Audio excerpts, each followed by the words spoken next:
Hello students, a very good morning to you all.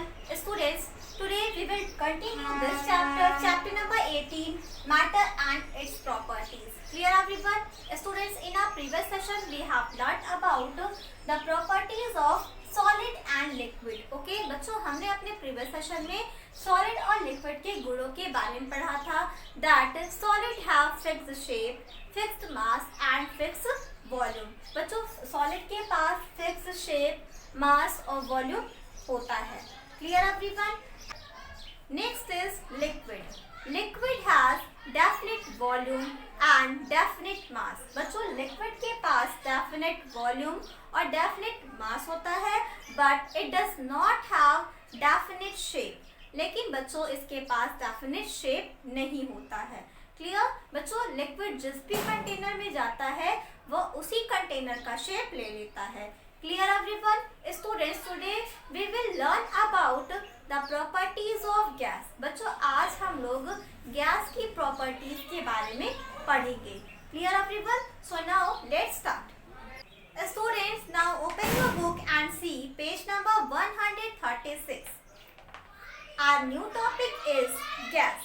A gas is a state of matter which has no fixed shape or volume.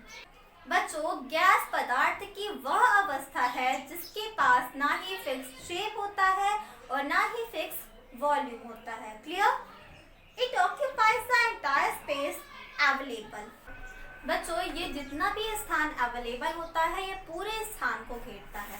Clear everyone? बच्चों यहाँ पर जो भी picture बनी हुई है यहाँ पर देखिए एक छोटा सा बच्चा क्या कर रहा है, बलून को फुला रहा है. ठीक है, तो जैसे जैसे इस बलून में एयर फिल होगा ये बलून वैसे ही बड़ा होता जाएगा और अगर इस बलून में अधिक एयर फिल कर दिया जाए तो ये बलून क्या करेगा, फूट जाएगा. ठीक है, तो इससे बच्चों यह समझ में आता है कि एयर जितना भी स्थान अवेलेबल हो पूरे स्थान को घेरता है. Clear everyone? ऑक्यूपाइज का मीन्स होता है बच्चों घेरना. Clear? A gas has the following properties. बच्चों एक गैस में ये सभी गुण उपस्थित होते हैं. कौन कौन से? It has no definite shape. बच्चों गैस का कोई भी शेप नहीं होता है. Clear? Next, no definite volume.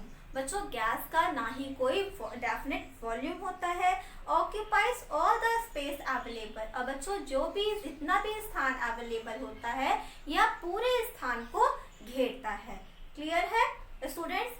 Gas के ये तीन प्रॉपर्टीज होते हैं. फर्स्ट क्या है? No definite shape. सेकेंड है no definite volume and third है occupies all the space available. Clear everyone? Okay, air is a mixture of different gases like nitrogen, oxygen and carbon dioxide. बच्चों air यानी कि वायु विभिन्न गैसों का मिश्रण है.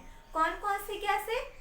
Nitrogen, oxygen and carbon dioxide. Clear? We feel the air all around us.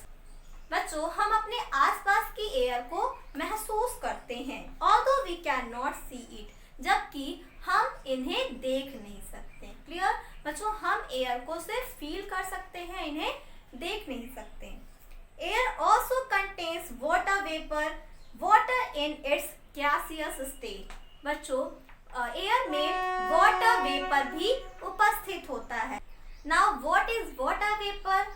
Water in its gaseous state is called water vapour. बच्चों पानी की गैसीय अवस्था को हम क्या कहते हैं? वाटर वेपर कहते हैं. क्लियर? जब बच्चों वाटर हीट होकर वेपर के रूप में चेंज होता है तो वो क्या कहलाता है? Water vapour. Clear? Students, here is a picture of some state of matter. Okay बच्चों यहाँ पर कुछ मैटर की अवस्थाओं के क्या है, पिक्चर है. फर्स्ट क्या है बच्चों? सॉलिड.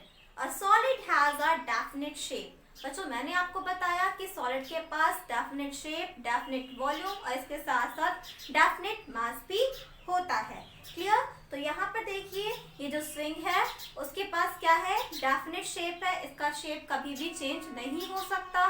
इसका शेप तभी चेंज हो सकता है जब इसे हम हीट करें यानी कि गर्म करें, जलाएं और या तो इसे कट करें. क्लियर? नेक्स्ट है a liquid takes the shape of its container. बच्चों लिक्विड अपने ही कंटेनर का शेप ले लेता है। क्लियर? यानी कि बच्चों हम लिक्विड को जिस भी कंटेनर में रखते हैं वह उसी कंटेनर का शेप ले लेता है। It has no definite shape, इसके पास डेफिनेट शेप नहीं होता। Clear? A gas expand to fill all the space in its container.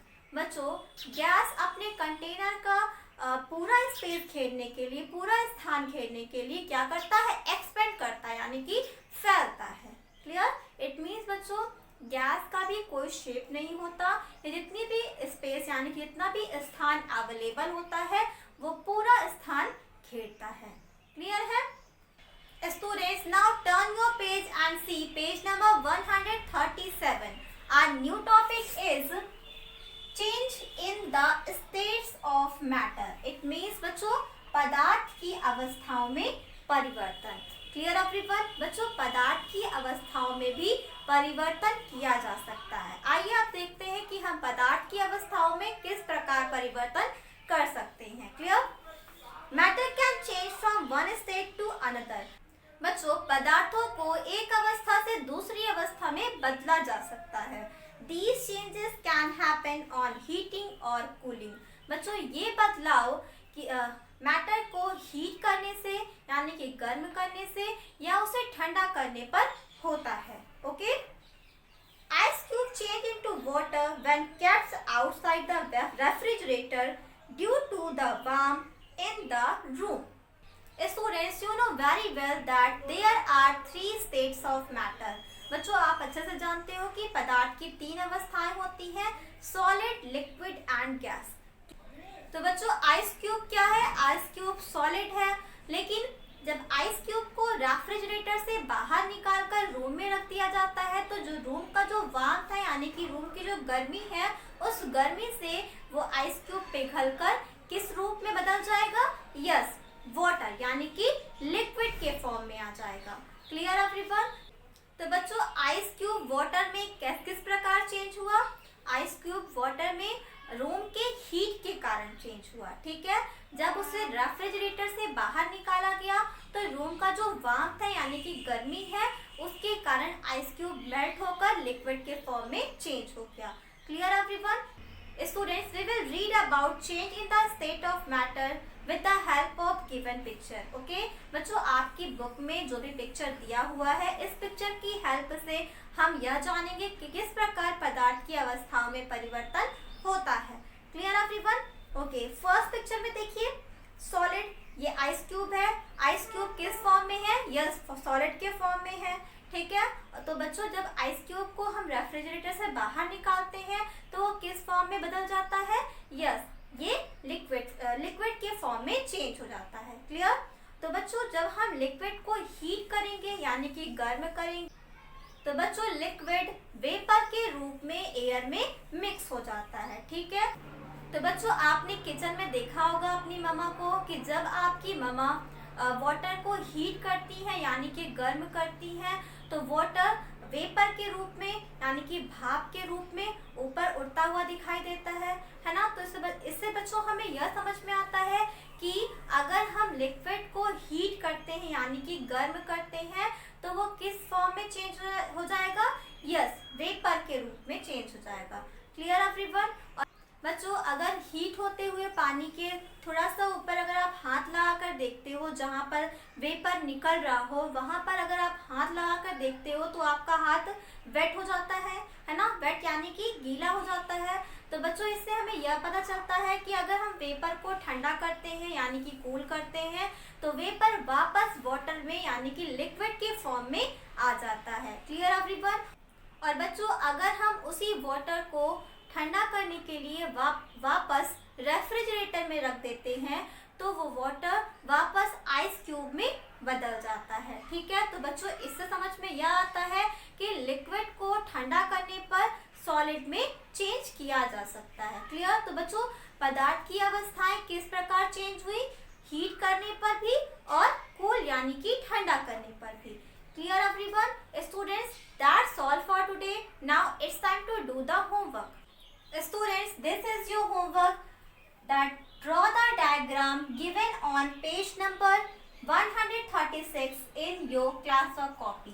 Okay बच्चों, आपकी बुक में पेज नंबर 136 पर जो भी डायग्राम गिवन है, आपको उस डायग्राम को बिल्कुल नीट एंड क्लीन ड्रॉ करना है। कहाँ पर? अपनी क्लास वर्क कॉपी में। क्लियर बच्चों, आपकी क्लास वर्क कॉपी में जो ब्लैंक पेज है, बस वहीं पर आपको ये डायग्राम ड्रॉ करना है। Clear everyone? That's all for today. Thank you.